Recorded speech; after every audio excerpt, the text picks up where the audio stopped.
I remember the taste of recycled air through my rebreather when I first realized I didn't want to die for the Emperor.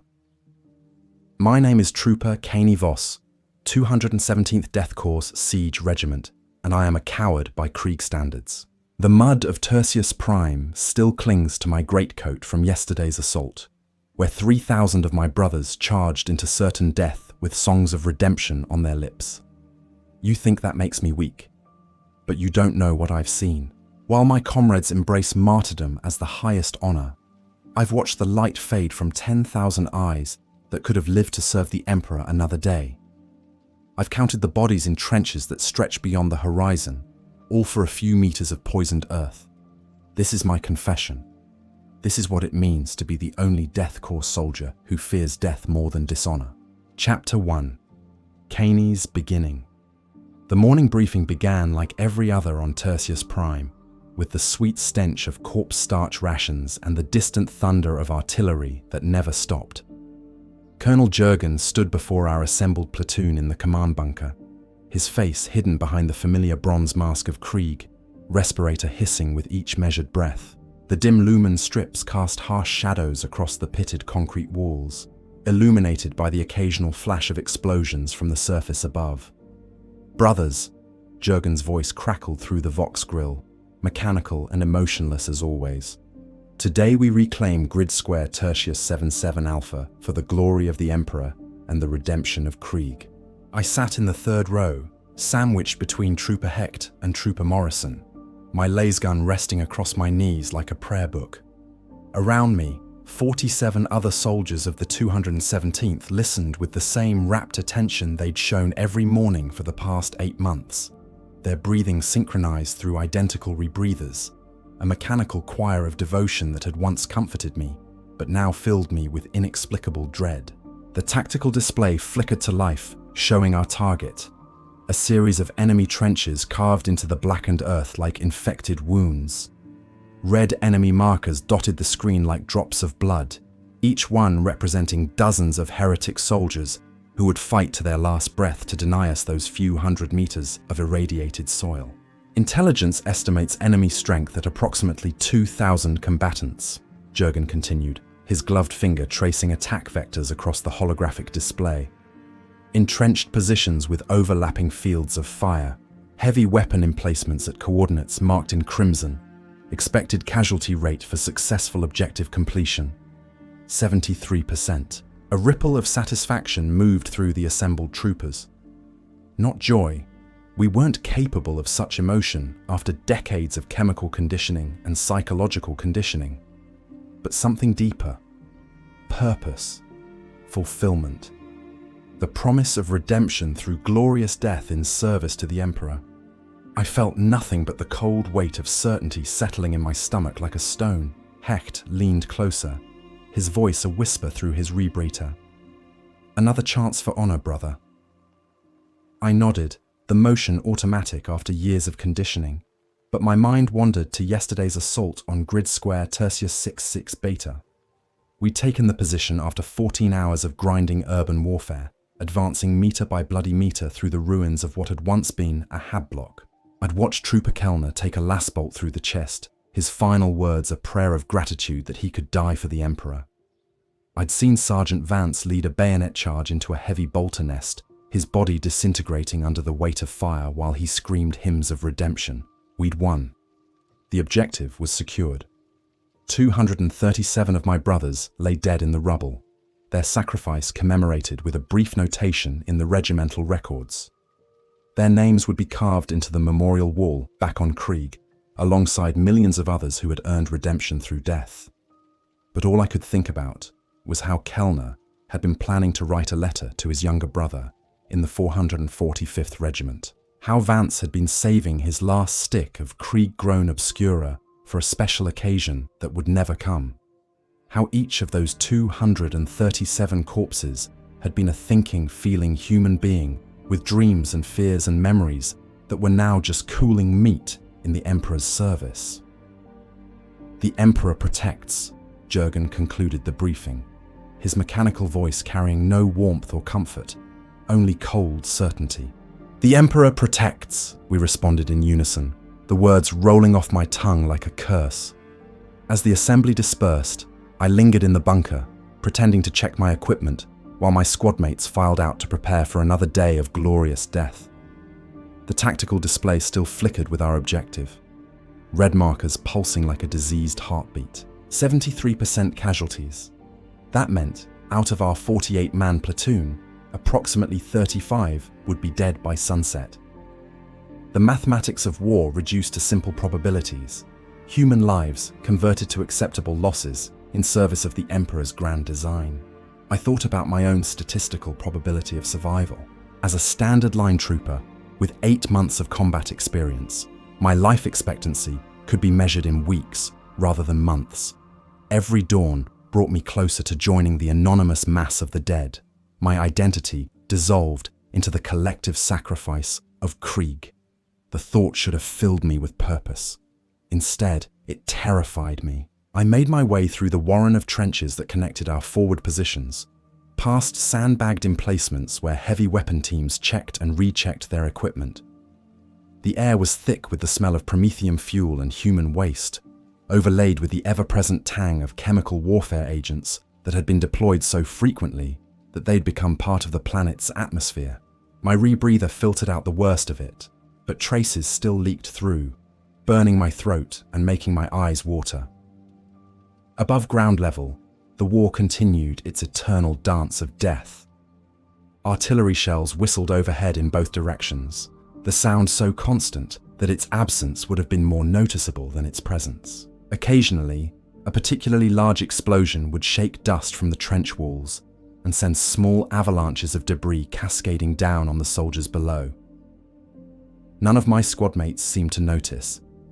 They moved through the preparations for battle with the same mechanical precision they brought to everything else, checking equipment, cleaning weapons, reviewing tactical data with the focused intensity of machines built for a single purpose. They were perfect soldiers, stripped of everything that might interfere with their function as instruments of the Emperor's will. I envied them sometimes. The certainty must be comforting.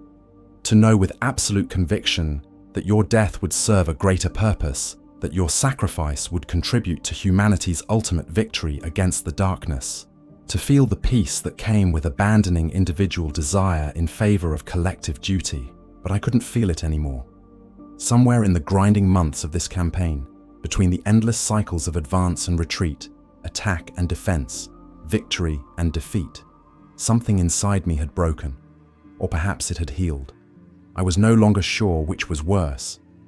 Chapter 2. Strange Signs. The attack began at 04 hours with a preliminary bombardment that turned the sky white with phosphorus and pain. I crouched in the assault trench, my lasgun charged and ready, surrounded by the breathing apparatus symphony of my squadmates as they prepared for another glorious charge into certain death. The chemical cocktail of stimulants and psycho-conditioning drugs coursed through my bloodstream, suppressing fear and enhancing aggression. But underneath the artificial calm, something new was stirring. Doubt. "Fix bayonets," Sergeant Kraus commanded through the vox, his voice distorted by static and the constant thunder of artillery. Around me, 47 soldiers attached their monomolecular blades with the precision of a religious ritual. The metal sang as it locked into place, each sound a note in a hymn of approaching violence. I fumbled with my bayonet, my hands shaking despite the chemical suppression of my nervous system. The blade slipped from my fingers twice before I managed to secure it, the action that should have been as automatic as breathing suddenly foreign and clumsy. Trooper Hecht glanced at me with what might have been concern behind his goggle lenses, but his mask made expression impossible to read. "You all right, brother?" he asked, his voice barely audible over the bombardment. "Emperor protects," I replied automatically, the phrase falling from my lips like a prayer I no longer believed. The preliminary bombardment ceased with supernatural suddenness, leaving only the ringing silence that preceded every assault. In that moment of quiet, I could hear my own heartbeat thundering in my ears, could feel the weight of every piece of equipment strapped to my body, could taste the metallic fear that no amount of chemical conditioning could completely suppress. Over the top! Kraus's command cut through the silence like a blade, as the 217th rose from their trenches and began the advance across no man's land. I moved with them, my body obeying orders, while my mind recoiled from what we were about to do.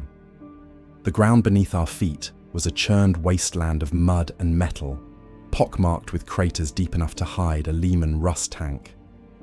Coils of razor wire stretched between the positions like metallic vegetation, and the air was thick with the smoke of burning promethium and worse things. The enemy opened fire when we were halfway across the killing field. Lashbolts screamed through the air like angry insects, their coherent light cutting through the smoke and haze with surgical precision. To my left, Trooper Zimmerman's head disappeared in a spray of superheated bone and brain matter. To my right, Corporal Vecht stumbled as a round punched through his thigh, dark blood streaming down his leg as he continued the advance without missing a step. This was the moment when the conditioning was supposed to take full effect. When the chemical cocktail in my bloodstream would transform me into an instrument of the Emperor's wrath, immune to fear or pain or doubt. When the glory of serving the throne would overwhelm every human instinct for self-preservation. Instead, I felt everything. The weight of my equipment dragging me down, the burning in my lungs as I struggled to breathe through the rebreather. The awful certainty that I was going to die in the next few minutes for a few meters of poisoned earth that would be retaken by the enemy within days. The knowledge that my death would be meaningless. A statistical footnote in a war that had been grinding on for centuries with no end in sight. I stumbled, my pace slowing as the rest of my squad continued their relentless advance. The tactical doctrine was clear. Maintain momentum, close with the enemy, overwhelm their positions through sheer weight of numbers and righteous fury. No retreat, no hesitation, no mercy for the weak. But I was weak, and for the first time in my life, I was glad of it. A heavy bolter nest opened fire from the enemy trench line, the massive rounds designed to tear through power armor, reducing unprotected infantry to crimson mist. I watched 3 of my brothers disappear in an expanding cloud of blood and bone fragments, their sacrifice buying the rest of us precious seconds to close the distance. The survivors reached the enemy trench, and the real killing began. Bayonets met flesh in a symphony of violence that had been playing since humanity first learned to make war. I saw Sergeant Kraus grapple with a heretic soldier, both men screaming prayers to their respective gods as they tried to kill each other with sharpened steel. I watched Trooper Hecht put his lasgun against an enemy's temple and pull the trigger, the coherent energy beam cooking the man's brain in an instant. And I stood frozen at the edge of the trench, my weapon unfired, paralyzed by the sudden and overwhelming realization that I wanted to live. Not just survive the next few minutes or the next few hours. I wanted to live. I wanted to see another sunrise that wasn't filtered through smoke and chemical haze. I wanted to taste food that hadn't been processed into nutritional paste. I wanted to feel something other than the constant weight of duty and death and sacrifice. I wanted to be human again. The thought hit me like a physical blow, so powerful and alien that I staggered backward from the trench lip. Around me, the battle continued its ancient dance of death, but I was no longer part of it. For the first time in my life, I was outside the collective consciousness of Krieg, isolated in my own thoughts and fears and desperate, treasonous hope. A heretic soldier appeared at the trench edge, his lasgun swinging toward me with professional competence. He was young, maybe 19 or 20 standard years, with the lean build and pale complexion of someone who'd spent his life in underground facilities. His eyes were wide with fear and desperation, and the knowledge that he was probably going to die in the next few seconds. He looked exactly like I felt. Our weapons were trained on each other, 2 soldiers from opposite sides of an ideological divide that neither of us truly understood, ready to end each other's lives for causes that had been decided by men who would never set foot on this poisoned battlefield. In that moment, suspended between life and death, I saw my own terror reflected in his face. I couldn't pull the trigger. The conditioning should have made it automatic. The chemical enhancement should have overridden my conscious mind. The decades of psychological programming should have turned me into a killing machine incapable of hesitation or mercy. Instead, I lowered my weapon. The heretic stared at me for what felt like an eternity, but couldn't have been more than a few seconds. His finger tightened on his trigger, then relaxed. For reasons I couldn't understand and wouldn't question, he lowered his weapon as well. We stood there, in the middle of a battlefield. Two soldiers who had suddenly remembered that they were human beings. Around us, the war continued with mechanical precision. But for that one moment, we existed outside its gravitational pull. Then, a lass bolt from somewhere behind me took the top of his head off, and he collapsed into the mud like a broken doll. "What are you doing, Voss?" Sergeant Krause's voice cut through my paralysis like a whip. "Advance and engage." I looked down at the dead heretic, his blood seeping into the poisoned earth of Tertius Prime, and felt something crack inside my chest. Not break, crack, like ice beginning to thaw after a long winter. I raised my weapon and fired into the air, the lass bolt disappearing harmlessly into the smoke-filled sky. Then I activated my Vox and reported enemy position neutralized. It was my first lie as a soldier of the Death Korps. It would not be my last. Chapter 3. Truth Glimpsed. The victory celebration lasted exactly 17 minutes, which was 13 minutes longer than regulation allowed, but 3 minutes shorter than the previous month's record. We gathered in the reclaimed trenches of Grid Square Tertius 77 Alpha, surrounded by the bodies of enemies and allies alike, while Sergeant Krause read the names of our fallen brothers into the regimental record. 29 dead, 18 wounded. Objective secured with acceptable losses. I sat on the firing step of what had been an enemy heavy weapons position 4 hours earlier, my lasgun across my knees, and watched my surviving squad mates strip useful equipment from the corpses. Standard procedure: ammunition, rations, medical supplies, anything that could contribute to the continued prosecution of the war. The dead had no further use for material possessions, and waste was a sin against the Emperor's divine providence. Trooper Hecht crouched beside a heretic soldier who couldn't have been older than 16, methodically searching through his equipment pouches with the practiced efficiency of someone who'd performed this ritual hundreds of times. The boy's eyes stared sightlessly at the chemical-stained sky, his face frozen in an expression of terminal surprise. "Found something interesting!" Hecht called out, his voice carrying the mechanical calm that marked all our communications. He held up a small bundle wrapped in waterproof fabric, the kind of personal effects that soldiers carried, despite regulations against non-essential equipment. Sergeant Krause moved to investigate, his greatcoat billowing in the toxic wind that swept across the battlefield. Behind his bronze mask, I knew he was calculating the value of whatever Hecht had discovered, weighing its potential military significance against the time required to catalogue and report it properly. "Let me see," Krause ordered, extending a gloved hand.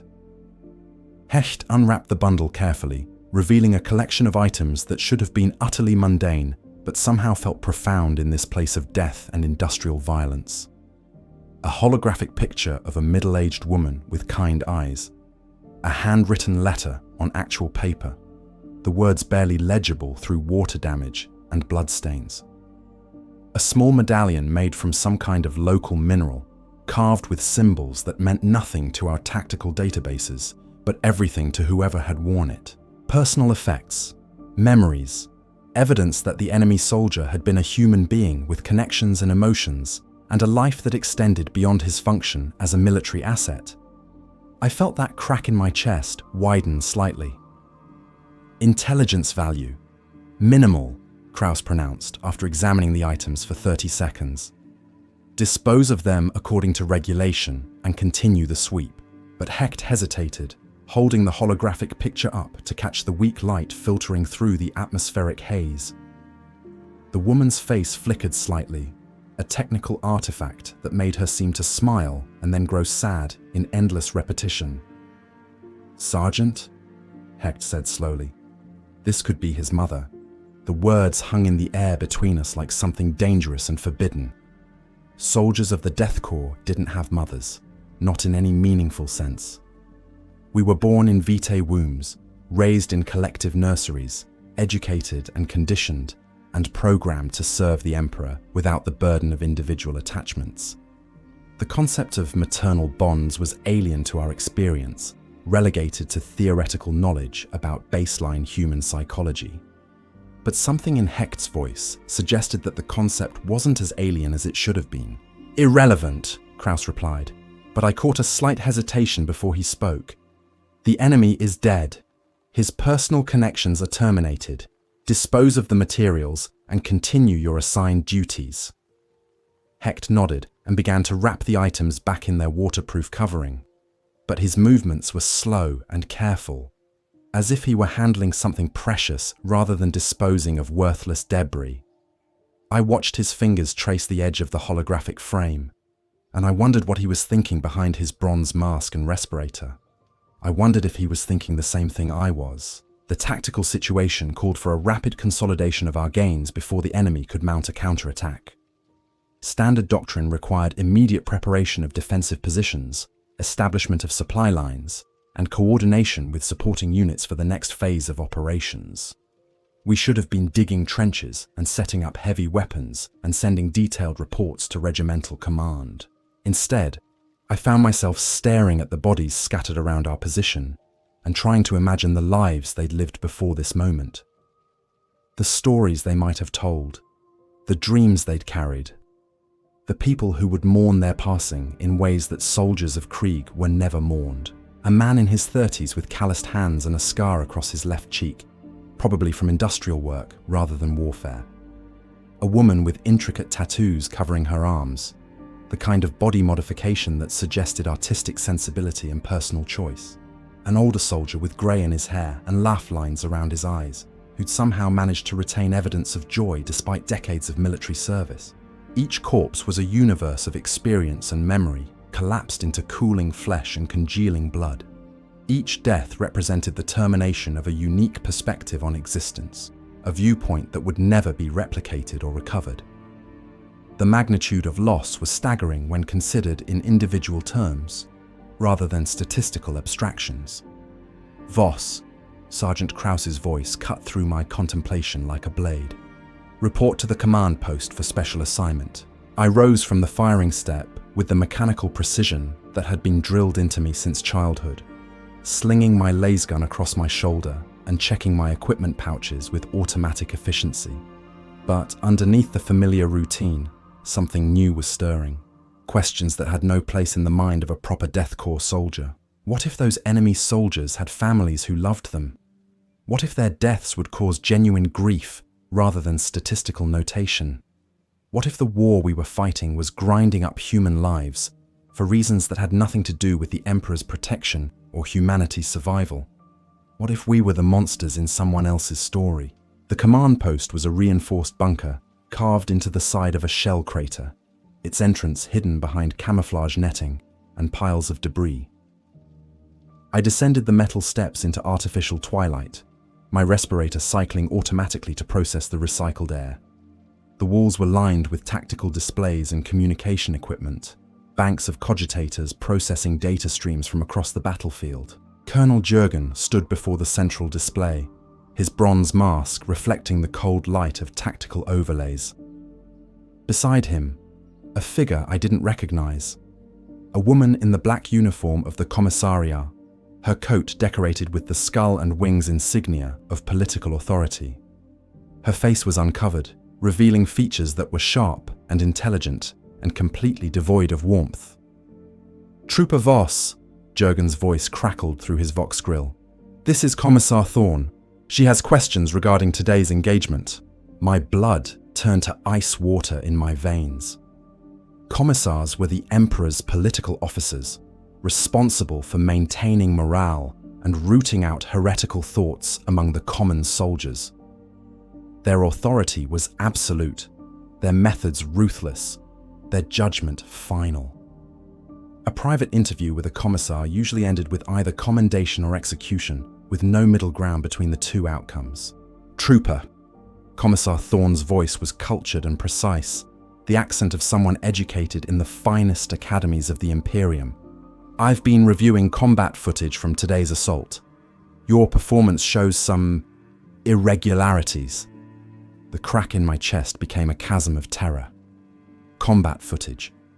Of course there would be combat footage. Every engagement was recorded for tactical analysis and quality control. Every action scrutinized for evidence of cowardice or heroism or deviation from approved doctrine. They had seen me hesitate. They had seen me fail to fire on the enemy soldier. They had seen my moment of human weakness in the face of institutionalized death. "I don't understand, Commissar," I replied, fighting to keep my voice steady through the mechanical distortion of my respirator. Thorn activated a small holographic display, and suddenly I was watching myself from an aerial perspective, frozen at the edge of the enemy trench, while my squad mates engaged in hand-to-hand combat. The image was grainy and distorted by atmospheric interference, but clear enough to show my failure to advance and engage according to tactical doctrine. "Explain your actions during this sequence," Thorn commanded. I stared at the holographic representation of my cowardice, my mind racing through possible explanations that wouldn't result in immediate execution. Equipment malfunction? Medical emergency? Tactical reassessment of the situation? All lies. All easily disproven by medical scans and equipment inspections and detailed analysis of the engagement parameters. The truth was simple and damning. I had hesitated because I no longer wanted to kill or die for causes I didn't understand. I had failed to advance because I had suddenly, catastrophically remembered that I was a human being rather than a weapon. I began, then stopped. The words wouldn't come. How could I explain the unexplainable? How could I describe the moment when decades of conditioning had simply stopped working? Commissar Thorn studied my face with the intensity of a predator evaluating prey. Behind her, Colonel Jurgen stood motionless, waiting for judgment to be passed on one of his soldiers. "Trooper Voss," Thorn said finally, "you will report to my quarters at 2100 hours for extended evaluation. Until then, you are confined to quarters and relieved of active duty pending the completion of my investigation." She deactivated the holographic display and turned away, dismissing me with the casual authority of someone who held life and death in her hands. As I climbed the metal steps back to ground level, I realized that my moment of humanity had been observed and recorded, and was now being analyzed by representatives of an imperium that had no tolerance for individual conscience. I was in trouble, possibly fatal trouble, and somehow that realization filled me with something I hadn't felt in months. The desperate, treacherous hope that I might live long enough to discover who I really was underneath all the conditioning and chemicals and institutional programming. Chapter 4. Nightmare Unleashed. Commissar Thorn's quarters occupied a section of bunker complex that had been reinforced with additional armor plating and equipped with privacy scramblers to prevent electronic surveillance. The entrance was guarded by two tempestuous scions, whose augmetic eyes tracked my approach with mechanical precision. Their hellguns were powered but not raised, a subtle reminder that the distinction between protection and threat was largely academic when dealing with imperial authority. I arrived at exactly 2100 hours, my chronometer synchronized to regimental time, and my stomach churning with a mixture of synthetic stimulants and genuine terror. The chemical cocktail that regulated my emotional responses had been designed to suppress fear in combat situations, but it was proving inadequate when faced with the prospect of political investigation and possible execution for thought crime. "Trooper Voss reporting as ordered, Commissar," I announced to the guards, my voice steady despite the chaos in my head. One of the scions activated a vox bead and spoke in the clipped binary cant of military communication. Seconds later, the bunker door cycled open with a pneumatic hiss, revealing an interior that was Spartan but comfortable by Imperial Guard standards. A metal desk dominated the center of the room, flanked by filing cabinets and a small shrine to the Emperor that flickered with the pale light of electric candles. Commissar Thorn sat behind the desk, her black uniform immaculate despite the battlefield conditions that had left the rest of us coated in mud and chemical residue. Her face was illuminated by the screen of a portable cogitator, casting harsh shadows that made her features seem carved from stone. "Close the door and take a seat, Trooper," she commanded without looking up from her screen. I followed her instructions with the mechanical precision that had been drilled into me since childhood, settling into the metal chair that faced her desk. The furniture was standard Imperial issue, designed for function rather than comfort, but after months of sleeping in muddy trenches, it felt almost luxurious. Thorn continued to work at her cogitator for several minutes, the soft clicking of input keys the only sound in the sealed chamber. I sat at attention, hands folded in my lap, respirator cycling automatically as I tried to control my breathing and heart rate. The silence stretched between us like a weapon, building psychological pressure through the simple expedient of withheld judgment. Finally, she looked up from her screen and fixed me with eyes that were pale grey and utterly without warmth. "Do you know why you're here, Trooper Voss?" "Because of my performance during today's engagement, Commissar," I replied, the words carefully neutral and devoid of any emotional content that might be interpreted as confession or defiance. "More specifically, because of your failure to engage enemy personnel when presented with a clear target of opportunity," Thorn clarified, her voice carrying the measured cadence of someone conducting an official interrogation. "Combat footage shows a hostile soldier within effective range of your weapon, presenting himself as a viable target, and you failed to neutralize the threat." She activated her cogitator's holographic display, and once again I was forced to watch my moment of human weakness projected into the space between us. The aerial perspective showed everything: my approach to the trench line, the enemy soldier's appearance, our mutual hesitation, his death from friendly fire, my subsequent false report of target neutralization. "Explain your actions," Thorn ordered. I had spent the intervening hours preparing for this moment, constructing explanations that might satisfy Imperial authority without revealing the true nature of my crisis of faith. Equipment malfunction, tactical assessment, medical emergency, target misidentification, a dozen different lies that might spare me from the bolt pistol that rested in the holster at Thorn's hip. But sitting in that chair, watching the holographic evidence of my deviation from Imperial doctrine, I found that the lies wouldn't come. The words simply refused to form, as if some deeper part of my mind had decided that this was the moment for truth, regardless of consequences.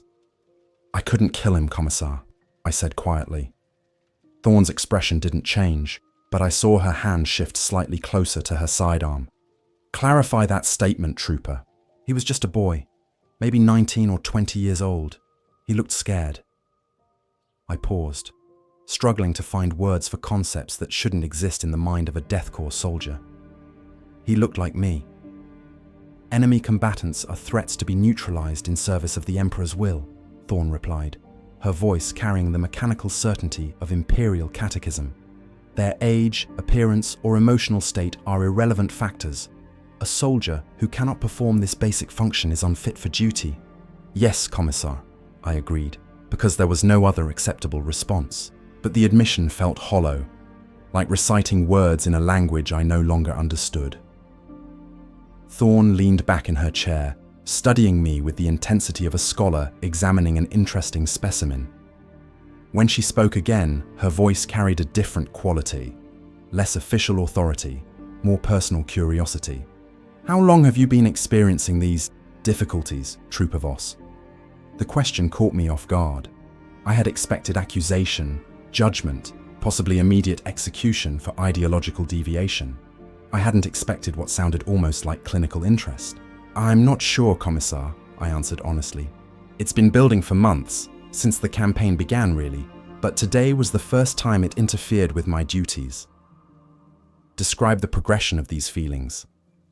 I found myself talking, the words spilling out like water through a broken dam.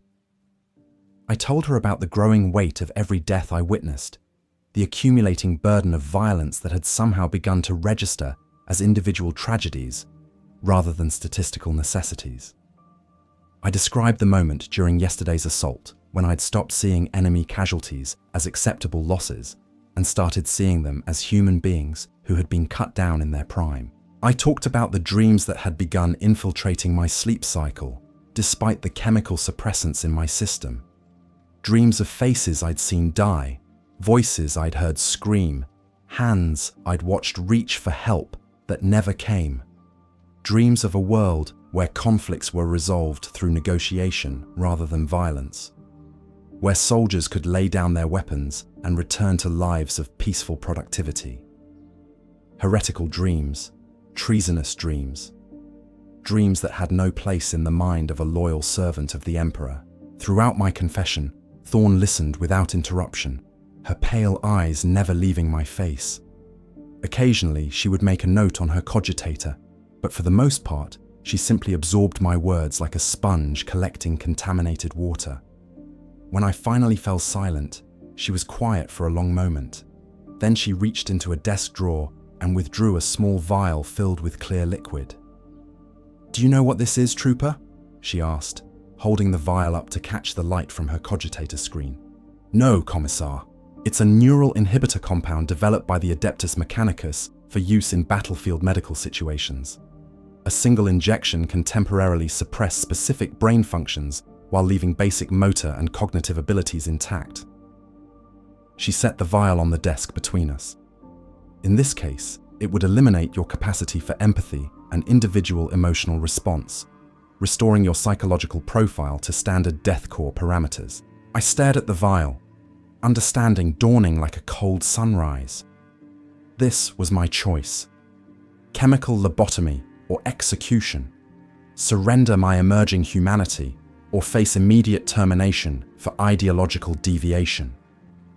Alternatively, Thorn continued, you could be transferred to a penal battalion where your condition might be considered less problematic. Soldiers facing certain death often discover reserves of courage they didn't know they possessed. "And the third option?" I asked, though I was afraid I already knew the answer. Thorn's hand moved to rest on her bolt pistol. "Summary execution for cowardice in the face of the enemy." The three paths spread before me like branches of a river leading to different destinations. Chemical suppression of my awakening consciousness. Assignment to a suicide unit where my newfound humanity would be irrelevant, or immediate death for the crime of remembering that I was human. None of them offered what I really wanted, the chance to explore this strange new feeling of individual identity, to discover who I might become if freed from the chemical and psychological constraints that had shaped my entire existence. "I need time to consider my options, Commissar," I said finally. Thorn nodded as if she'd expected that response. "You have until 0600 hours tomorrow to make your decision. You will remain in your quarters under guard until then. Consider your choice carefully, Trooper Voss.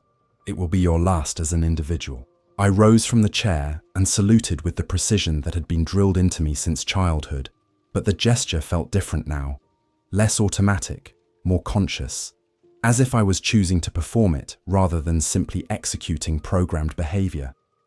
"Dismissed," Thorn commanded. I turned and walked toward the door, my footsteps echoing in the small chamber. As the portal cycled open and I stepped into the corridor beyond, I heard Thorn's voice behind me. "Trooper," she called softly. I paused and looked back.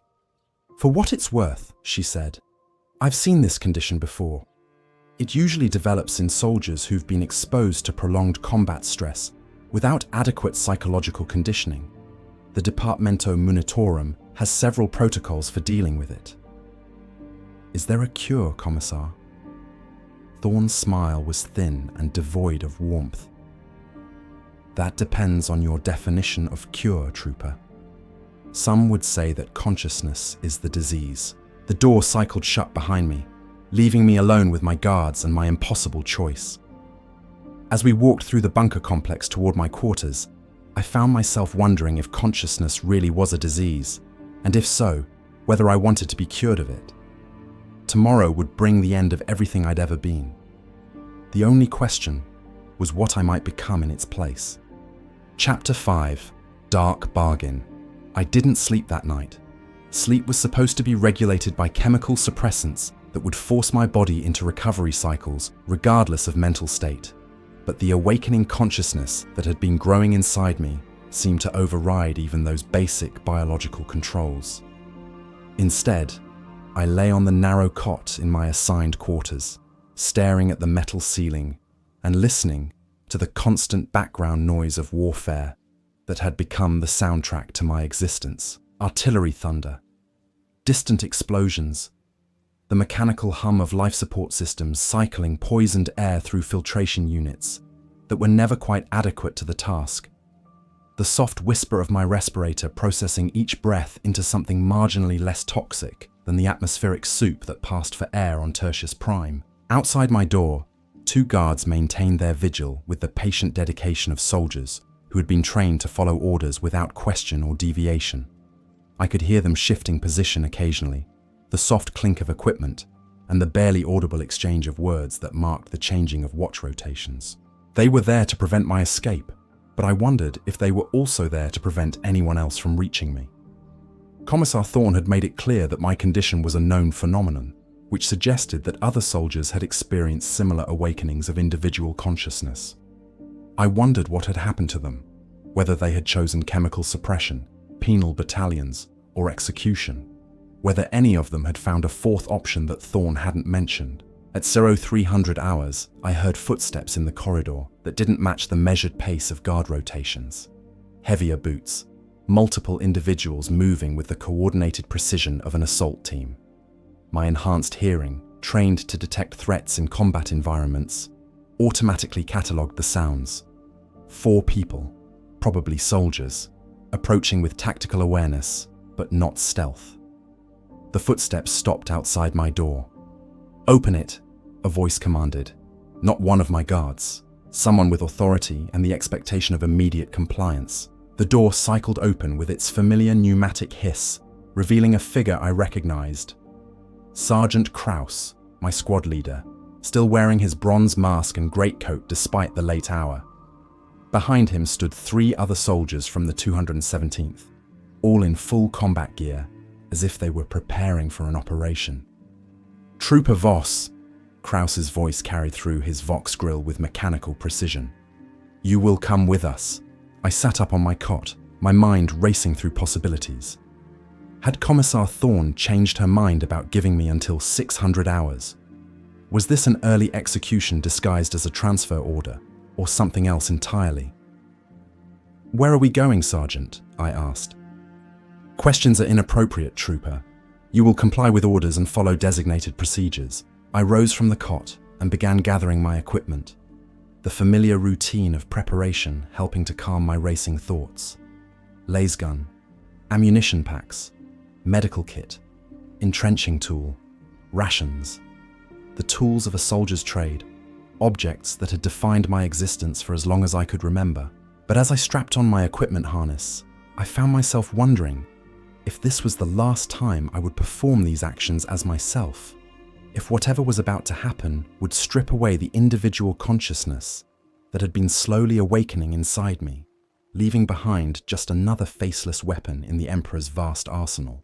We moved through the bunker complex in tactical formation, Kraus leading while the other soldiers flanked me in a configuration that could have been either escort or containment. The corridors were dimly lit by emergency lumens, casting harsh shadows that made everything look like a scene from one of the training scenarios that had shaped my early development. But this wasn't training. This was real, and the consequences would be permanent. We emerged from the bunker system through a maintenance entrance that I hadn't known existed, stepping into the toxic atmosphere of Tertius Prime surface level. The chemical tang hit my respirator's filters immediately, that familiar combination of industrial waste and weapons residue that had become the smell of war itself. Above us, the sky was the color of old blood, stained by atmospheric contaminants and the constant light of distant fires. Artillery continued its eternal conversation across the battlefield, muzzle flashes illuminating the horizon like a deadly aurora. "This way," Kraus commanded, leading us toward a section of trench line that had been abandoned during the previous week's fighting. As we walked, I noticed that we were moving away from the main body of the regiment, into territory that was technically ours but practically no man's land. The kind of place where soldiers could disappear without official documentation, where problems could be solved with minimal paperwork and maximum discretion. The abandoned trench was deeper than current regulations specified, dug during the early phases of the campaign, when both sides had still believed in the possibility of permanent positions.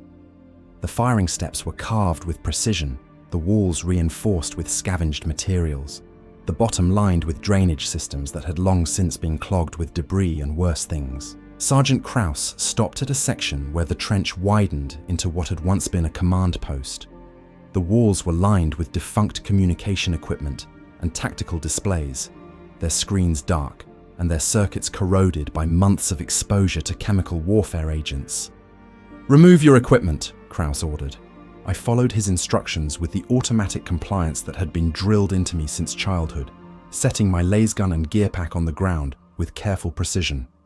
Around me, the other soldiers maintained their positions, weapons ready, but not yet aimed in my direction. "Trooper Voss," Kraus began, "you are being offered an alternative to the choices presented by Commissar Thorn." My blood froze in my veins.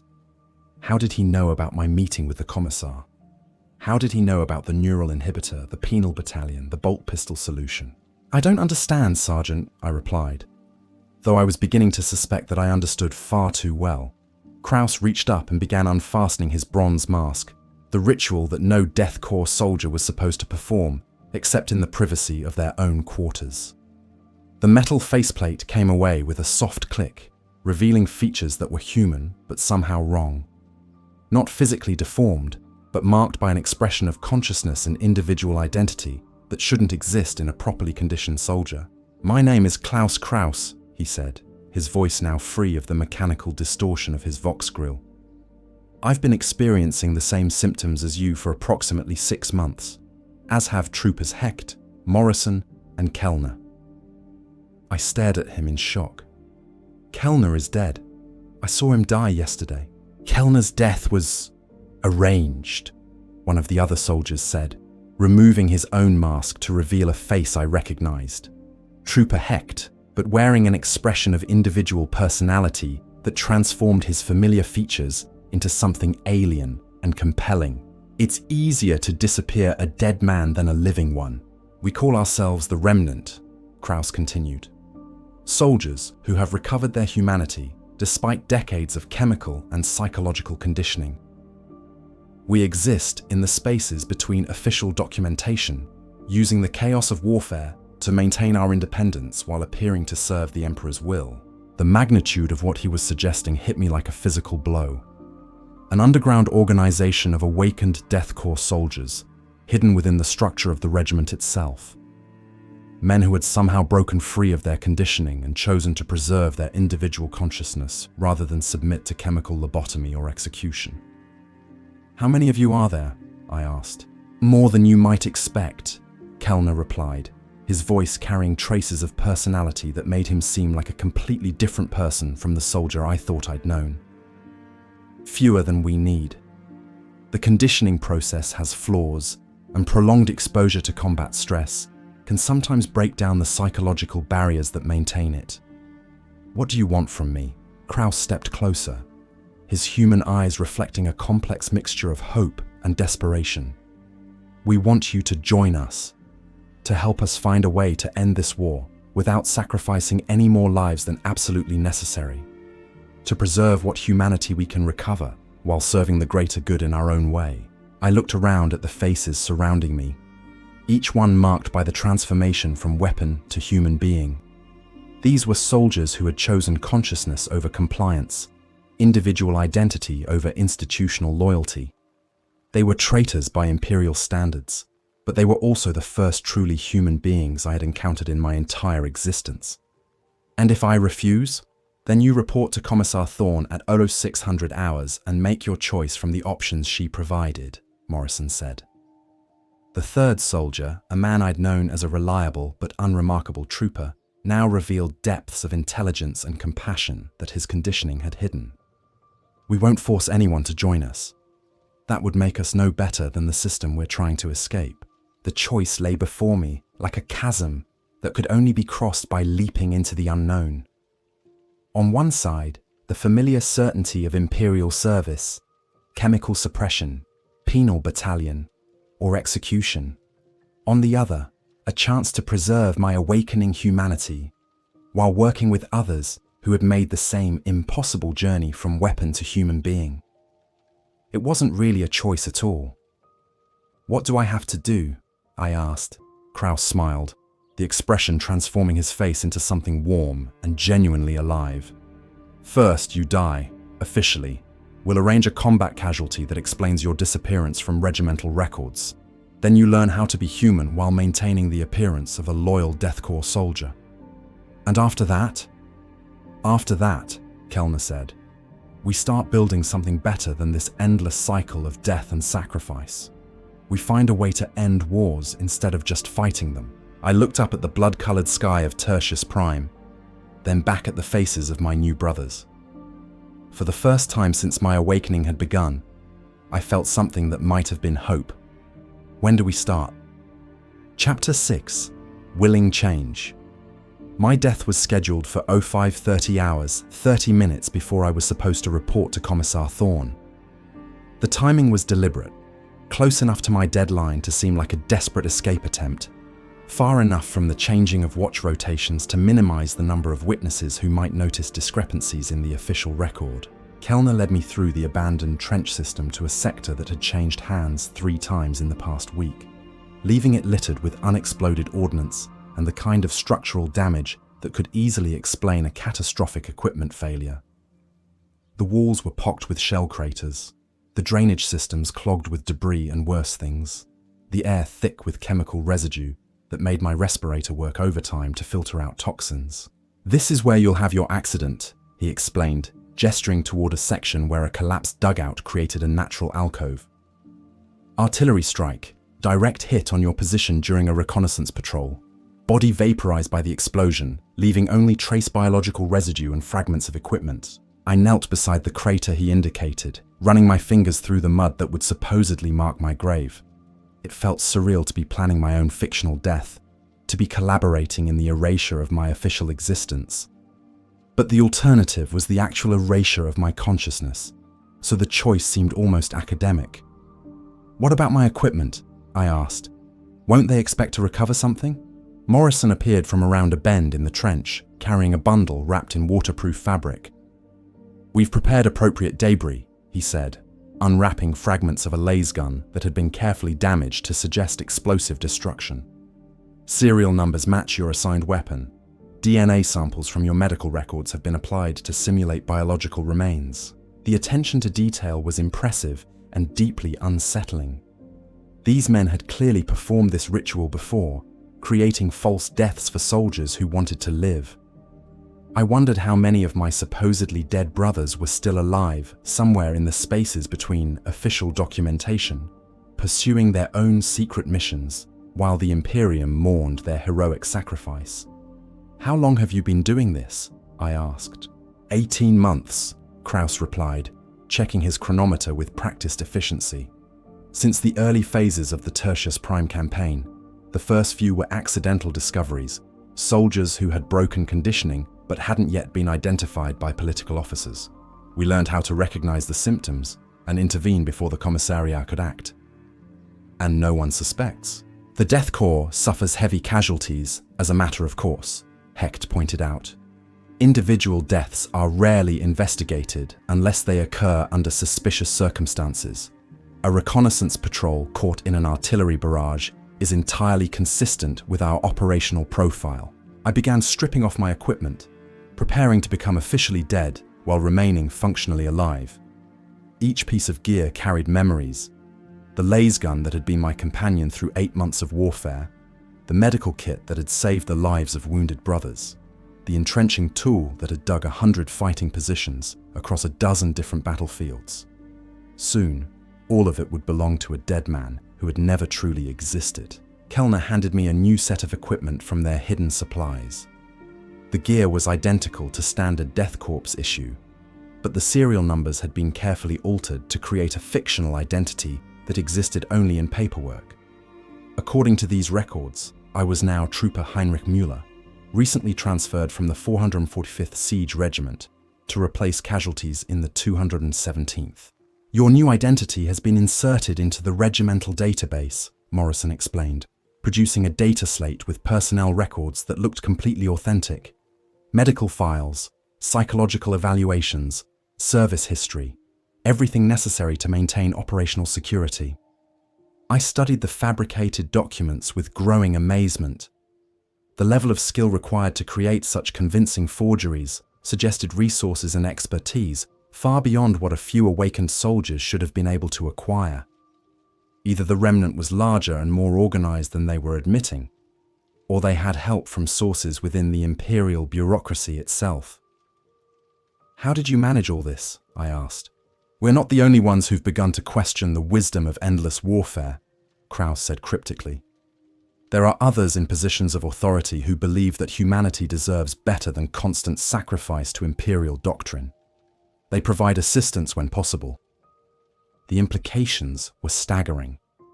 If awakened consciousness was spreading beyond individual soldiers to include officers and bureaucrats, then the remnant might represent the early stages of a much larger movement.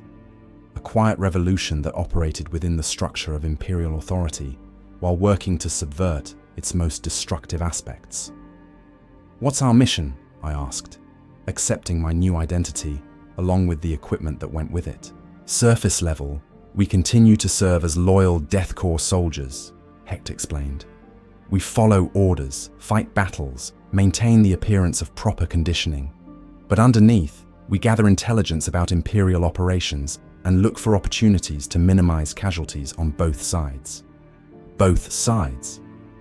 "The enemy soldiers are human beings too," Kellner pointed out. "They have families, dreams, hopes for the future. If we can find ways to end conflicts through negotiation rather than violence, we save lives that would otherwise be wasted in service of political abstractions." The philosophy was heretical by imperial standards, but it resonated with the awakening consciousness that had been growing inside me. The idea that war might be a choice rather than an inevitability, that human lives might have value beyond their utility as military assets, that soldiers might serve peace as well as victory. "What about the commissars?" "We avoid them when possible," Morrison said grimly. "When avoidance isn't possible, we play our roles perfectly. The conditioning process leaves recognizable patterns of behavior and response. We've learned to mimic them well enough to pass casual inspection. And if we're discovered..." Krauss's expression grew somber. "Then we face the same choices you were given by Commissar Thorne: chemical suppression, penal battalion, or execution. The difference is that we face them together, as brothers who've chosen to remember their humanity." I nodded, understanding the implicit commitment I was making. By joining the remnant, I was choosing to risk everything for the chance to remain human, to preserve the consciousness that had awakened within me, and use it in service of something greater than imperial doctrine. At 0530 hours exactly, Morrison triggered the explosive charges they had planted in the collapsed dugout. The blast was small but precisely placed, creating the kind of debris pattern that would be consistent with a direct artillery hit on a single soldier. My old equipment was scattered across the crater, mixed with biological samples that would satisfy any forensic investigation. As the echoes of the explosion faded into the background noise of the eternal war, I realized that Trooper Kaine Voss had officially ceased to exist. In his place stood Heinrich Müller, a fictional soldier with a fabricated history and a secret mission to preserve humanity in the midst of systematic dehumanization. "Welcome to the remnant," Krauss said, extending his hand in a gesture that would have been unthinkable between properly conditioned Death Korps soldiers. I clasped his hand, feeling the warmth of human contact for the first time since my awakening had begun. Around us, my new brothers smiled with expressions of genuine warmth and fellowship, their faces reflecting the consciousness that I had feared I would lose forever. We were still soldiers. We were still trapped in a war that seemed to have no purpose beyond its own perpetuation. But we were also human beings who had chosen to remember what that meant, even in the face of systematic conditioning designed to strip away everything that made life worth living. It was a beginning, small, fragile, and probably doomed to failure. but it was also hope incarnate, a tiny flame of humanity burning in the darkness of eternal war. For the first time since my awakening had begun, I believed that survival might be possible. Not just physical survival, but the preservation of everything that made me more than just another weapon in the Emperor's arsenal. The war would continue, but so would we. We were becoming something that the Imperium had spent centuries trying to prevent. Human beings capable of experiencing each other's suffering and joy, pain and hope, fear and love as if they were our own emotions. It was the most dangerous thing that could happen to a military organization built on the premise that some human lives were more valuable than others. And it was spreading. The transfer took place over the next hour, conducted with the precision of a military operation, but the spirit of a humanitarian mission. Medical supplies and purification equipment moved from our positions to theirs. Civilians and wounded combatants moved from their positions to designated safe zones behind Imperial lines. By 0300 hours, the water treatment facility was empty, except for a small group of volunteers who remained behind to ensure proper handover procedures. When the 217th Regiment launched their assault at 0400 hours, they found abandoned positions and a strategic objective that could be occupied without a single shot being fired.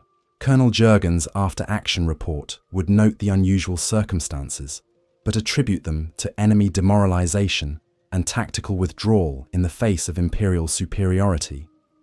Only 4 soldiers knew the truth about what had really happened that night, but those 4 soldiers had proved that humanity could survive even in the heart of the Imperial war machine, and that consciousness preserved was a victory worth celebrating. The weeks following Elena's extraction brought an unexpected consequence that none of us had anticipated: the awakening of memory, not just personal recollection, but something deeper and more troubling. The chemical conditioning that had suppressed our individual consciousness for decades was breaking down in ways that went far beyond simple awareness of our humanity. I began dreaming of faces I had never seen, voices I had never heard, places I had never visited. At first, I dismissed them as side effects of the stimulant regimens that regulated our sleep cycles, combat stress manifesting as psychological, artifacts that would fade once my system adjusted to the changes in brain chemistry. But the dreams became more vivid with each passing night, and more importantly, they began to correspond with verifiable reality. I dreamed of a woman with greying hair and kind eyes, standing in a kitchen filled with the smell of fresh bread and morning sunlight. When I described her to Eleanor during one of our covert meetings, her face went pale with recognition. "That's my mother," she whispered, her voice barely audible over the background noise of artillery exchanges. "She died 15 years ago, but you just described her exactly as she looked in our old apartment on Tertius Prime's southern continent." The implications were staggering. I was accessing memories that belonged to someone else, experiencing fragments of Eleanor's past as if they were my own recollections. Either the stress of maintaining false identity was causing severe psychological breakdown, or something fundamental about consciousness itself was more complex than Imperial doctrine acknowledged. "How is that possible?" I asked. Elena was quiet for a long moment, her engineer's mind working through the technical possibilities with systematic precision. When she spoke, her voice carried the careful tone of someone exploring dangerous theoretical territory. "The Adeptus Mechanicus has theories about collective consciousness," she said slowly. "Neural networks that exist beyond individual brain structures. Quantum entanglement effects that allow consciousness to exist in non-localized forms. You're talking about psychic phenomena. I'm talking about documented scientific observations that the Imperium classifies as psychic phenomena because they don't fit into approved theoretical frameworks." Elena's expression grew more intense. "What if consciousness isn't limited to individual brains? What if awakening to our humanity also awakens us to connections that were always there, but suppressed by chemical conditioning?" The possibility was both fascinating and terrifying. If consciousness could transcend individual biological boundaries, then the awakening that had freed us from imperial conditioning might also be connecting us to the memories and experiences of other human beings. Not psychic power in the supernatural sense, but natural phenomena that had been artificially suppressed by institutional control mechanisms. Over the next week, I conducted careful experiments to test Elena's hypothesis. During our routine missions, I made mental notes of details that caught my attention for no logical reason. Architectural features in bombed-out buildings, fragments of personal effects scattered across battlefields, overheard conversations between prisoners and civilian refugees. Then I cross-referenced those details with information that Elena had provided about her life before the war. The correlations were undeniable. I was somehow accessing fragments of her memories, experiencing her past as if it were my own history. But more unsettling was the realization that the process was bidirectional. Elena began reporting dreams that corresponded to my own experiences as a Death Korps soldier. I dreamed about the training facilities on Krieg, she told me, during our 4th experimental session. The vitae wombs where you were born, the conditioning chambers where they stripped away your individual identity, the chemical processes that turned human infants into weapons. I had never described those experiences to her. They were classified, information that civilians weren't supposed to know existed, protected by security protocols that carried the death penalty for unauthorized disclosure. That's impossible, I said, though I knew it wasn't. Is it? Or is it just another aspect of human consciousness that the Imperium has been systematically suppressing because it threatens institutional control? Elena's voice carried the excitement of someone making a significant discovery. What if the ability to share memories and experiences is natural to our species, and the Death Korps conditioning process exists primarily to prevent soldiers from developing empathetic connections with the people they're ordered to kill? The theory explained far more than just our unusual experiences. It explained why the chemical conditioning was so complex and required constant maintenance, why psychological programming had to be reinforced through regular therapy sessions, why soldiers who developed individual consciousness were considered such a threat to imperial authority. If human beings were naturally capable of sharing consciousness and memory, then creating effective killers required not just training in violence, but active suppression of empathetic capacity. The Death Korps weren't just conditioned to follow orders. They were conditioned to be incapable of experiencing their victims as fellow human beings. That night, I shared Elena's theory with the other members of the Remnant during one of our clandestine meetings. The discussion that followed was intense and wide-ranging, touching on everything from quantum physics to theological implications to tactical considerations for future operations. If it's true, Krauss said thoughtfully, then awakening to our humanity might be the first step in a much larger transformation. Not just individual consciousness, but collective awareness of human experience across traditional boundaries. Which would explain why the Imperium works so hard to prevent it, Morrison added.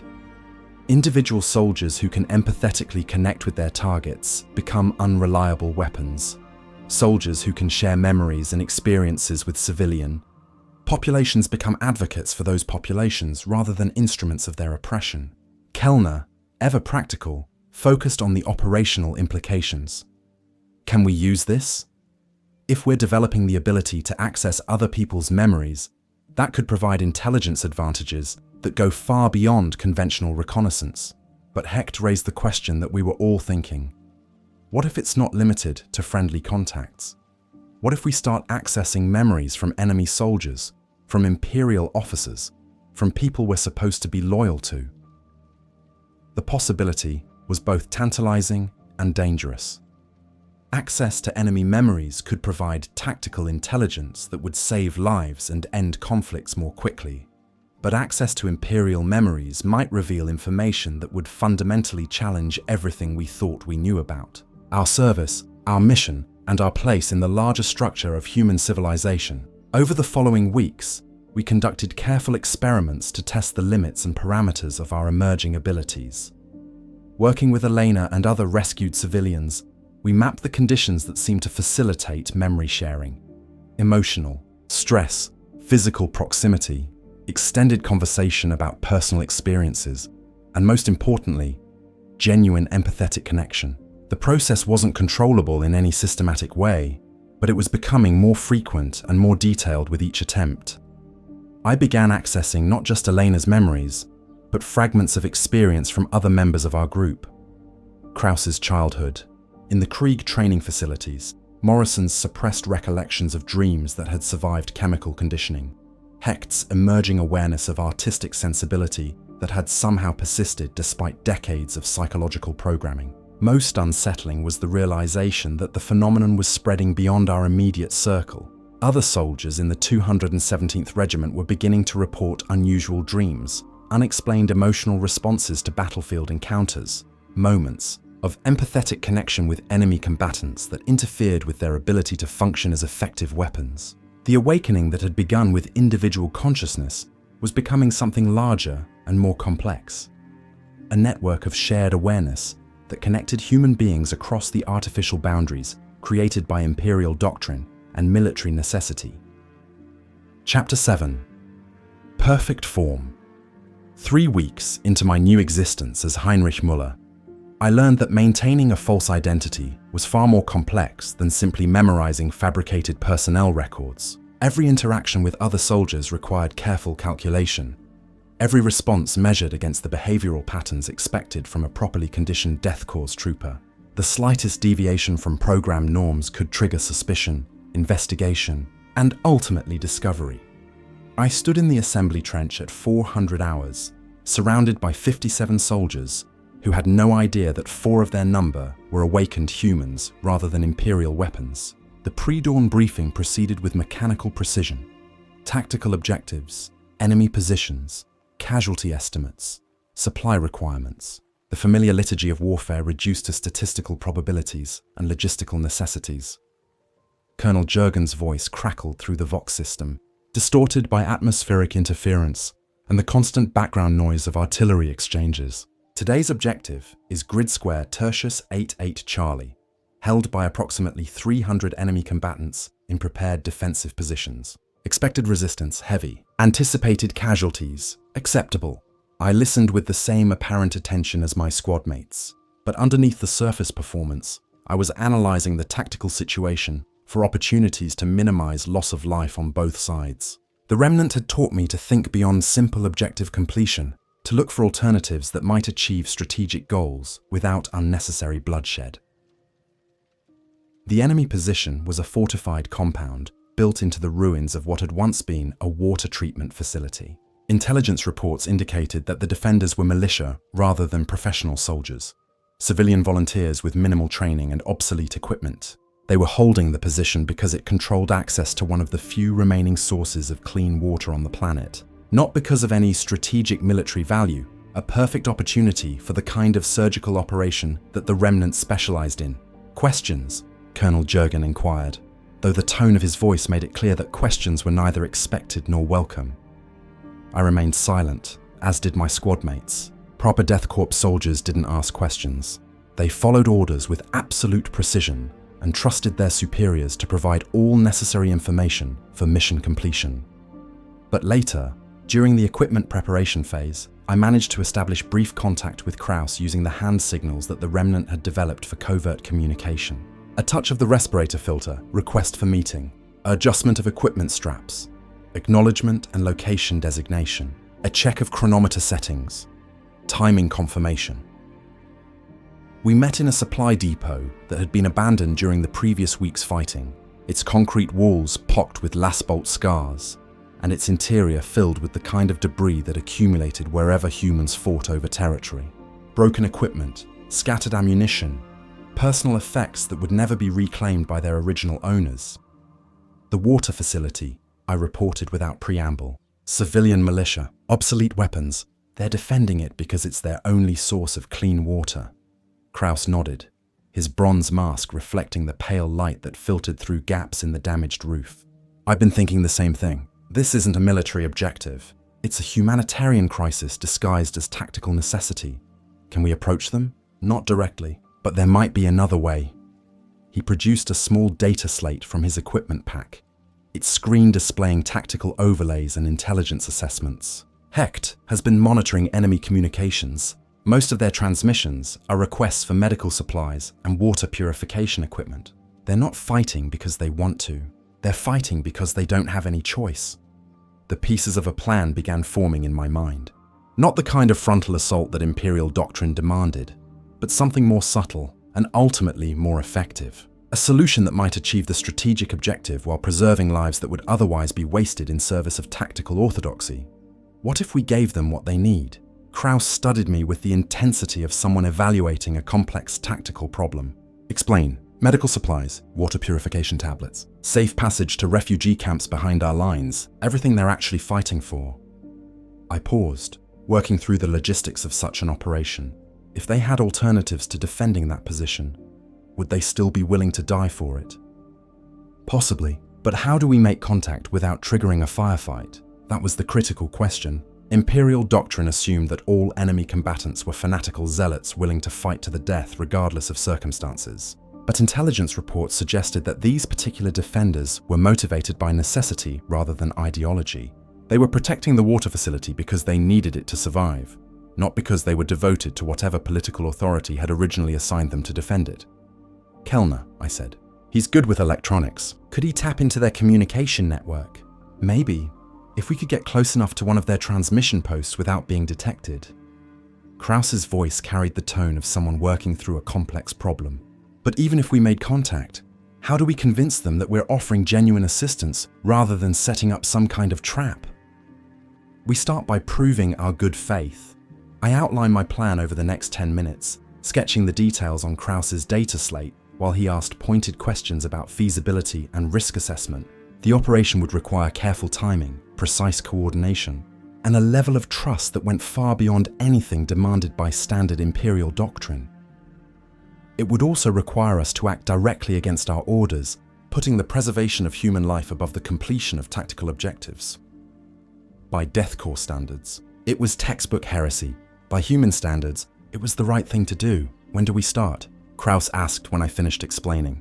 Tonight, during the pre-assault reconnaissance phase, we'll have approximately 4 hours of darkness to make contact, negotiate terms, and establish the framework for a peaceful resolution.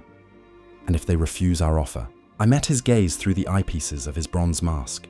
Then we fall back to standard tactical doctrine and hope that the Emperor forgives us for the lives we couldn't save. The mission began at 2100, hours with a covert infiltration of the water treatment facility's perimeter defenses. Kellner led the approach, his expertise with communication equipment, allowing him to identify and bypass the enemy's detection systems.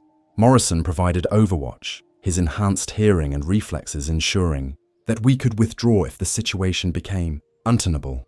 I carried the medical supplies and water purification equipment that would serve as proof of our genuine intentions. The materials had been requisitioned from regimental stores through a combination of creative paperwork and selective inventory management. By Imperial standards, it was theft. By human standards, it was the redirection of resources from destructive to constructive purposes. The enemy sentries were exactly what intelligence had described. Civilian volunteers with minimal training and equipment that belonged in a military museum, rather than an active battlefield. They maintained their positions with the grim determination of people who had no choice but to fight, but their tactical awareness was limited by lack of experience and proper communications equipment. We reached their communication post without detection, a small bunker built into the foundation of the water treatment facility's main building. Kellner went to work on their transmission system, his modified Vox equipment allowing him to establish contact without triggering security protocols. Unknown station? This is Civilian Defense Network Alpha. A voice crackled through our headsets. Identify yourself or we will consider your transmission hostile. I activated my own communicator, choosing my words carefully. This is Imperial Guard reconnaissance element. We're not here to fight. We want to talk. Silence. Then, talk about what? About ending this without anyone else dying.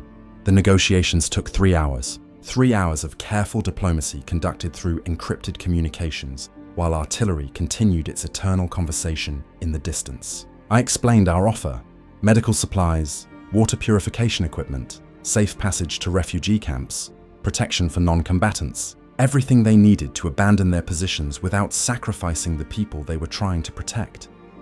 In return, they would withdraw from the water facility and allow Imperial forces to occupy the position without resistance. It wasn't a perfect solution. The Imperium would still gain control of the strategic objective, and the war would continue its grinding progression toward whatever conclusion awaited. But 43 human beings would live to see another sunrise. and perhaps find some measure of peace in the refugee camps behind Imperial lines. How do we know you're not lying? The enemy commander asked near the end of our conversation. Because I'm risking everything to make this offer, I replied honestly. If my superiors discover what I'm doing, they'll execute me for treason. The only reason I'm here is because I believe that human lives are worth preserving. Another long silence. Then, we accept your terms. Chapter 8. Welcome Home.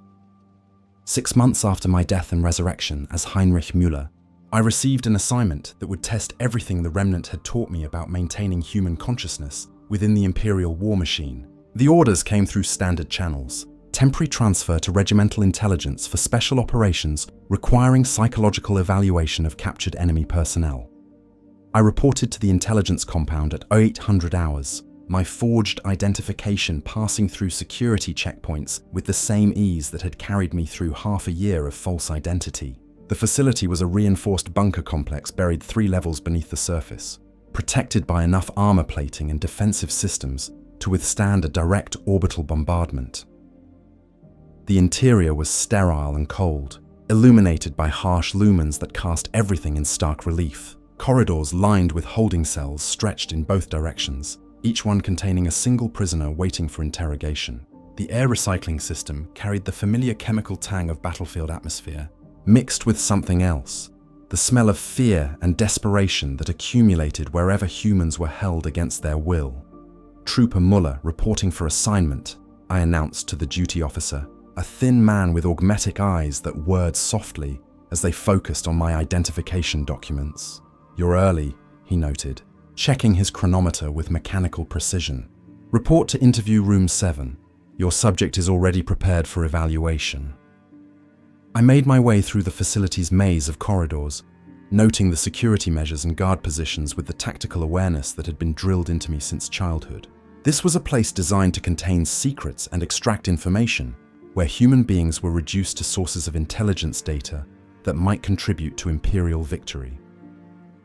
Interview room 7 was a small chamber furnished with nothing but a metal table and 2 chairs. Observation ports in the walls suggested that our conversation would be monitored and recorded for later analysis. Standard procedure for psychological evaluation sessions. The prisoner was already seated when I entered, a woman in her 30s with short brown hair and the kind of weathered complexion that came from years of hard labor under dangerous conditions.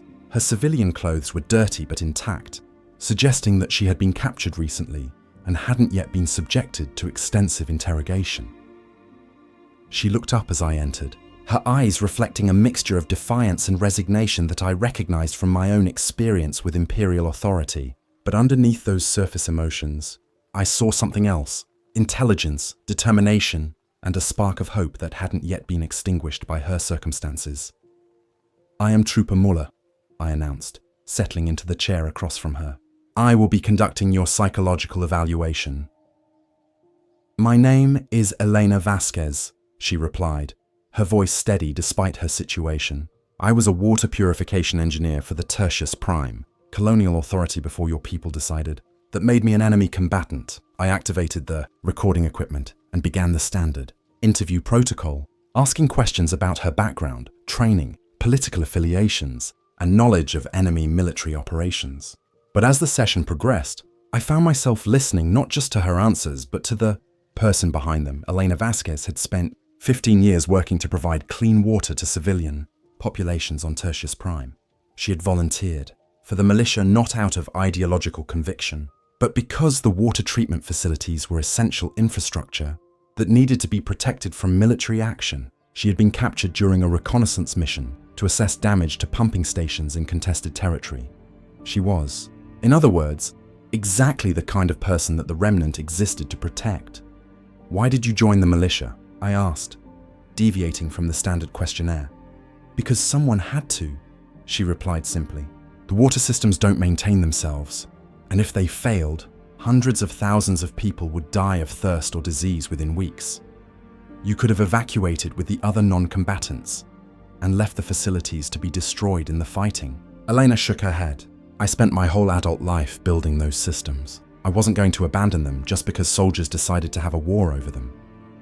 I found myself thinking about the water treatment facility that the Remnant had helped evacuate 6 months earlier, about the 43 lives we had saved through negotiation rather than violence, about the difference between serving imperial doctrine and serving humanity. What will happen to the water systems if you're not there to maintain them? They'll fail eventually, Eleanor said matter-of-factly. The pumps need regular maintenance, the filtration systems require cleaning and replacement, the distribution networks have to be monitored for leaks and contamination. Without proper oversight, the whole infrastructure will collapse within 6 months. The implications were staggering. The Imperium was fighting to control territory that would become uninhabitable if they succeeded in eliminating the people who knew how to maintain its essential systems. Victory would be indistinguishable from defeat for anyone who actually had to live in the conquered areas.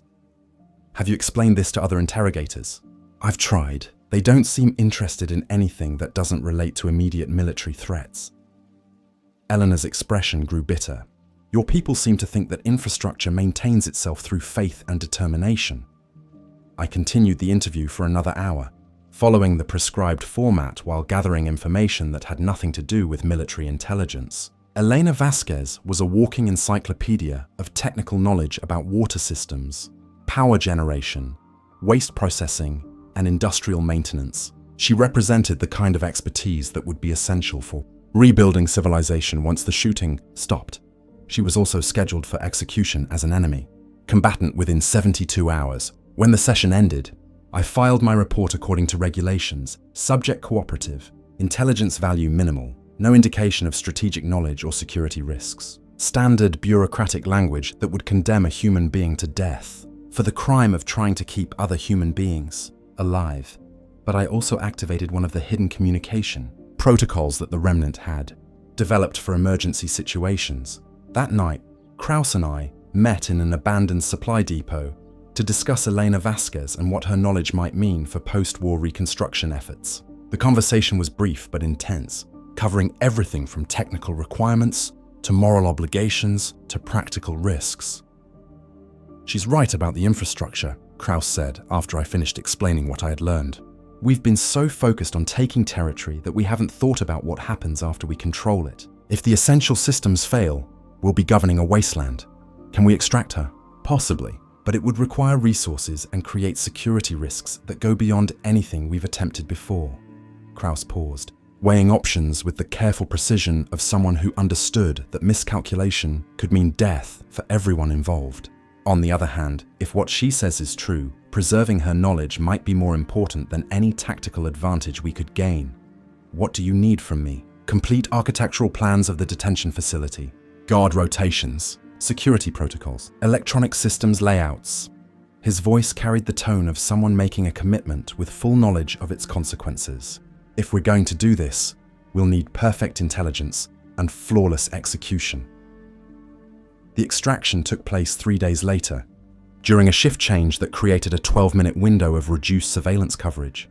I provided the access codes that disabled the cell locks and security cameras. Morrison created a distraction in a different section of the facility that drew most of the guards away from the detention areas. Kellner used his electronic warfare skills to insert false data into the prisoner tracking system, creating the illusion that Elena had died during a failed escape attempt. By the time the deception was discovered, she was already 50 kilometers away, hidden in one of the safe houses that the Remnant had established for protecting civilians who possessed critical knowledge. The official investigation concluded that prisoner 2847 Gamma had been killed while attempting to escape custody, her body vaporized by defensive weapon systems during the breakout attempt. Another statistical footnote in the endless ledger of war casualties. But Elena Vasquez lived, carrying with her the technical knowledge that might someday help rebuild a world where wars were fought for constructive rather than destructive purposes. Standing in the interview room 7 3 weeks later, preparing to evaluate another prisoner, I realized that the Remnant had evolved beyond simply preserving individual consciousness. We had become something larger, a network dedicated to protecting not just human awareness, but human knowledge, human skill, human hope for a future beyond endless warfare.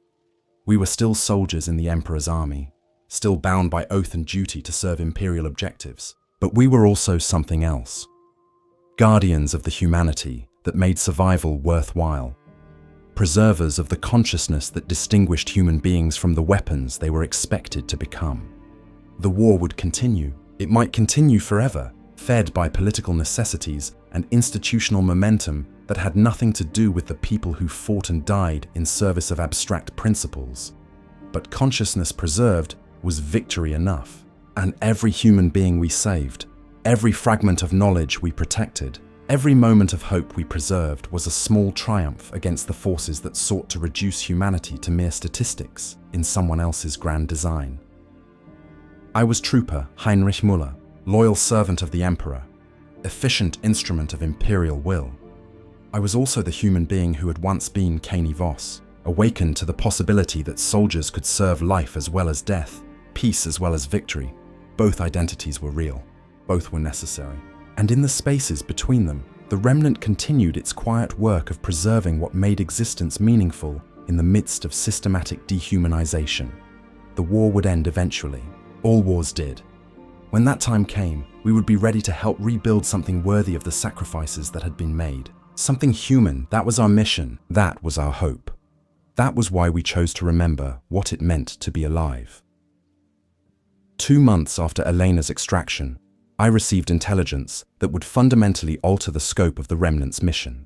The information came through channels so subtle that even I didn't recognize them initially. A maintenance request filed in the wrong department, supply requisitions with statistical anomalies, personal transfers that followed patterns invisible to casual observation, but significant to those who knew how to read between the lines of imperial bureaucracy. Someone was trying to make contact with us. Someone with access to regimental databases and the skill to manipulate official documentation without triggering security protocols. The message, when finally decoded through a process that took Kellner 6 days of careful analysis, was simple and terrifying. We know who you are. We want to help. Grid reference, Tertius 99 Delta. Midnight. Come alone. I stared at the decoded text on Kellner's portable cogitator, feeling the familiar chill of discovery and potential exposure. After months of careful operation, someone had penetrated our security measures deeply enough to identify individual members of the Remnant. Either we were about to be arrested and executed, or we had found allies in places we hadn't dared to hope existed. Could be a trap, Morrison observed, reading the message over my shoulder. His voice carried the careful neutrality of someone who had learned to expect betrayal as the default human response to hope. Could be genuine, Kraus countered, though his tone suggested he was far from certain. The technical skill required to penetrate our communication protocols suggests resources beyond what the Commissariat typically employs for counterintelligence operations, or it suggests that they've been watching us longer than we realized, Hecht added grimly, building a comprehensive picture of our activities before moving to neutralize the threat we represent. The debate continued for 20 minutes.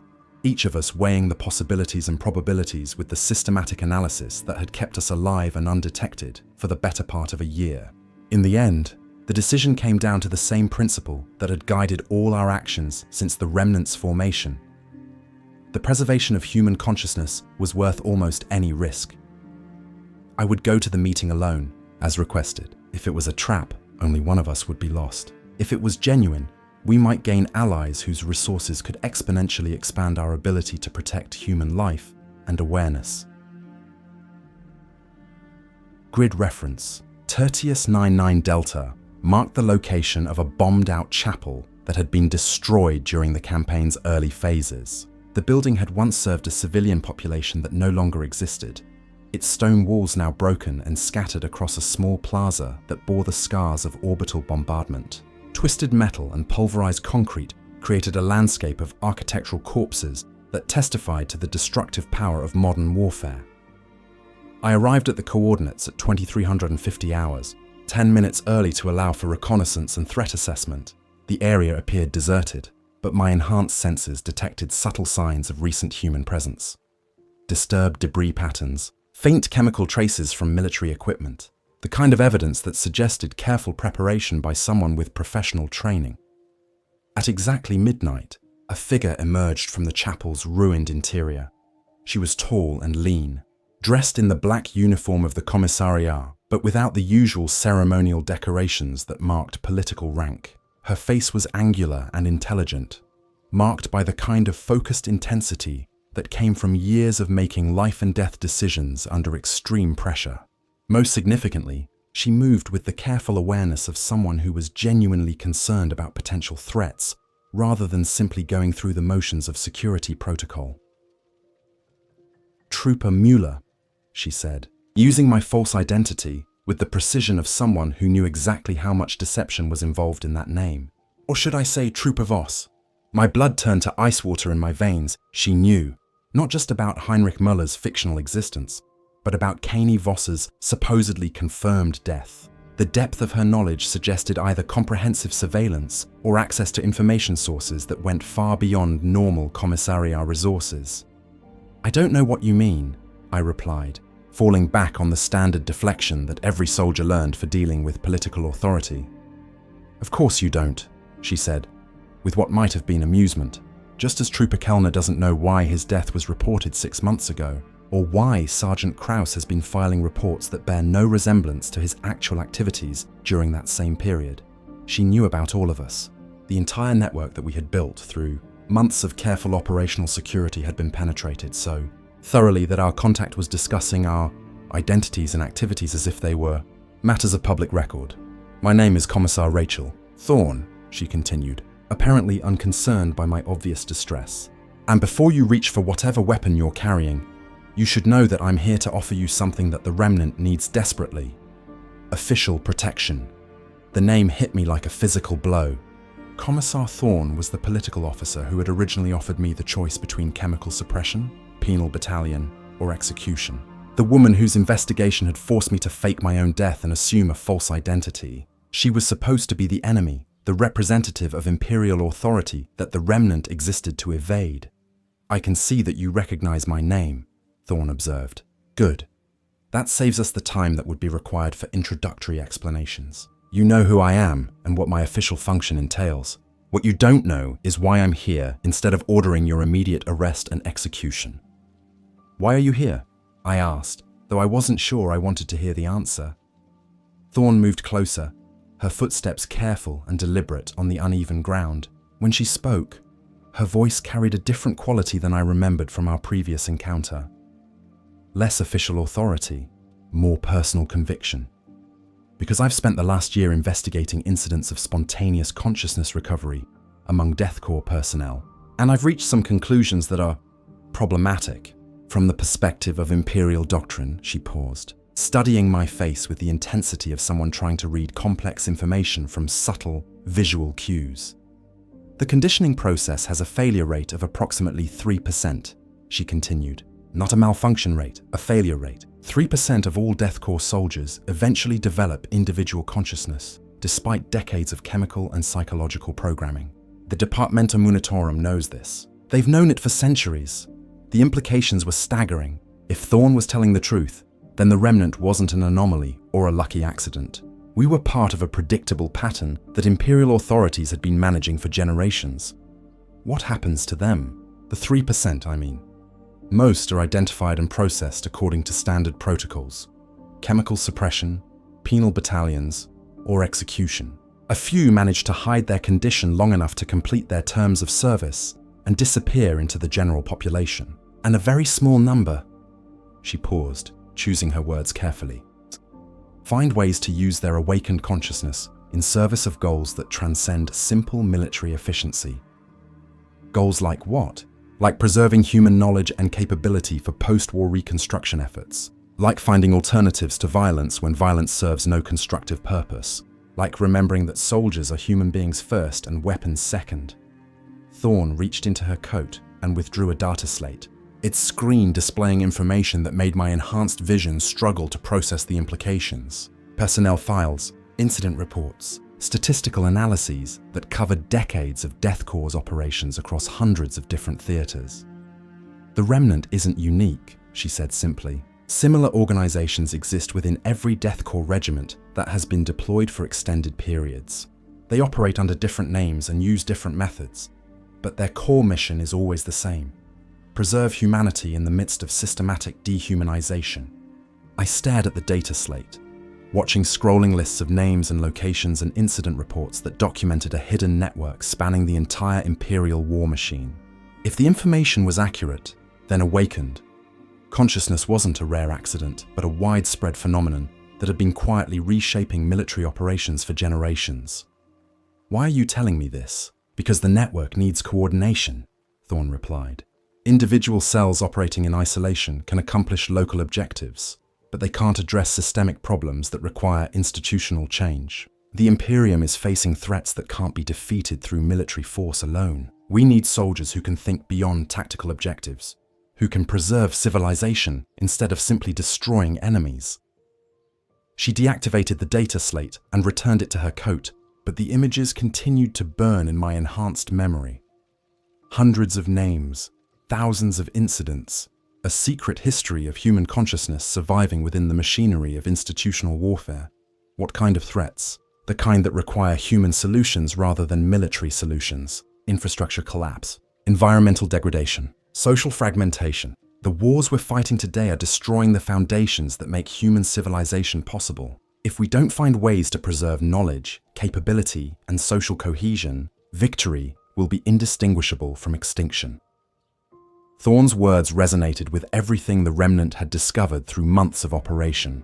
The water treatment facilities that couldn't function without skilled maintenance, the supply systems that depended on civilian expertise, the social structures that held communities together despite the constant pressure of military occupation. "What do you want from us?" "I want you to expand your mission," she said. "Stop thinking about preserving individual consciousness and start thinking about preserving human civilization. The Remnant has proved that awakened soldiers can operate within Imperial structure while serving broader human interests. Now we need to scale that approach across multiple theaters and coordinate activities between different cells." The magnitude of what she was proposing was both inspiring and terrifying. Not just a local resistance network, but a systematic effort to reshape Imperial military doctrine from within. Not just preserving individual awareness, but preserving the foundation of human society itself. How many people are we talking about? Currently, approximately 15,000 awakened soldiers distributed across 237 Death Korps regiments, plus supporting personnel in other branches of Imperial service who share our concerns about the long-term consequences of current military policy. 15,000. The number was staggering when compared to the four-man cell that comprised my entire experience of the Remnant. But it was also tiny when measured against the millions of soldiers who served in the Imperial Guard, the billions of citizens who lived under Imperial authority, the countless human worlds that depended on institutional decisions made by political leaders who had never experienced the reality of ground-level warfare. "What's the next step?" Thorne smiled, the expression transforming her angular features into something almost warm. "The next step is introducing you to your new commanding officer, someone who shares our perspective on the relationship between military efficiency and human preservation." She activated a small communicator, speaking in the coded language that all Imperial forces used for secure communications. Within minutes, I heard the sound of approaching footsteps, multiple individuals moving with military precision, but without the mechanical synchronization that marked properly conditioned Death Korps personnel. 3 figures emerged from the ruins surrounding the chapel plaza. The first was a man in his 40s, wearing the uniform of a colonel, his face marked by the kind of weathered experience that came from decades of ground combat. The second was a woman with the technical insignia of an engine seer, her augmetic implants suggesting expertise with the kind of complex systems that kept Imperial infrastructure functioning. The third was younger, maybe 30, with the lean build and alert expression of someone trained in reconnaissance and intelligence analysis. "Trooper Muller," Thorne said formally. "Allow me to introduce Colonel Marcus Kane, Engine Seer Sarah Chen, and Intelligence Analyst David Park. They represent the command structure for what we're calling the Human Preservation Initiative." Colonel Kane stepped forward, extending his hand in the same gesture of human fellowship that had marked my introduction to the Remnant months earlier. But this handshake carried additional weight, not just personal connection, but institutional authority backing a mission that transcended local objectives. "Welcome to the larger war, Trooper," Kane said, his voice carrying decades of command experience. "The war for human survival in a galaxy that seems determined to grind us into statistical abstractions." What's my role in this larger war? Regional coordinator for the Tertius Prime Theatre, Enginseer Chen replied, her augmetic voice carrying the precise diction of someone who had learned to communicate through technological interfaces. Your cell has demonstrated exceptional capability in operational security and tactical innovation. We want you to help other cells develop similar capabilities. And after Tertius Prime, Intelligence Analyst Park smiled with the expression of someone who dealt in possibilities rather than certainties. After Tertius Prime, we start changing how the Imperium fights wars. Not just winning battles, but building foundations for sustainable peace. Not just defeating enemies, but preserving the knowledge and capabilities needed for post-conflict reconstruction. I looked around at the faces surrounding me, each one marked by the same transformation that had changed my own perception of military service. These were soldiers and officers and technical specialists who had awakened to the possibility that human beings could serve ideals greater than simple institutional loyalty. They were also representatives of an organization that spanned multiple worlds and commanded resources that dwarfed anything I had imagined, possible for a resistance movement operating within Imperial structure. When do we start? We already have, Colonel Kaine replied. Your extraction of Elena Vasquez provided the blueprint for similar operations across 17 different theaters. Her technical knowledge has been compiled into training materials that are currently being distributed to preservation cells throughout this sector of the galaxy. The scope of the operation was breathtaking. What had seemed like a small act of individual conscience had become part of a systematic effort to preserve human knowledge across multiple star systems. The quiet rescue of one water purification engineer had contributed to a network dedicated to protecting the technical expertise that would be essential for rebuilding civilization. Once the shooting stopped, how long has this been going on? Officially? 6 months since the formation of the Human Preservation Initiative, Thorne replied. Unofficially? Centuries. Awakened soldiers have been finding ways to preserve human consciousness and capability. For as long as the Imperial War, Machine has been grinding up human lives in service of political abstractions. She gestured toward the ruined chapel that surrounded us, its broken stones bearing witness to the destructive power of institutional violence. The difference now is coordination. For the first time, we have the communication networks and command structure needed to transform individual acts of conscience into systematic institutional change. We can preserve not just individual awareness, but the foundation of human civilization itself. I spent the next 4 hours receiving briefings on operational procedures, communication protocols, resource allocation systems, and strategic objectives that spanned decades rather than months. The Human Preservation Initiative was thinking beyond the current conflict, beyond the specific theaters where battles were being fought, beyond the tactical considerations that dominated normal military planning. They were preparing for a future where human consciousness and capability could survive the transition from endless warfare to sustainable peace, where soldiers could become builders rather than destroyers, where institutional authority could serve human flourishing rather than simple power projection. By dawn, I had accepted appointment as regional coordinator for the Tertius Prime Theatre and received authorization to expand the Remnant's operations beyond simple survival and resistance. We would become recruiters, trainers, and coordinators for a network that already spanned star systems and was growing larger every day. The war would continue. Political necessities and institutional momentum would ensure that battles were fought and territories conquered and casualties accumulated in service of abstract strategic objectives. But within that larger conflict, another kind of war was being waged. The war for human consciousness, human knowledge, human hope for a future beyond endless violence. We were winning that war one awakened soldier at a time, one preserved life at a time, one act of conscience at a time. It was a beginning worth fighting for.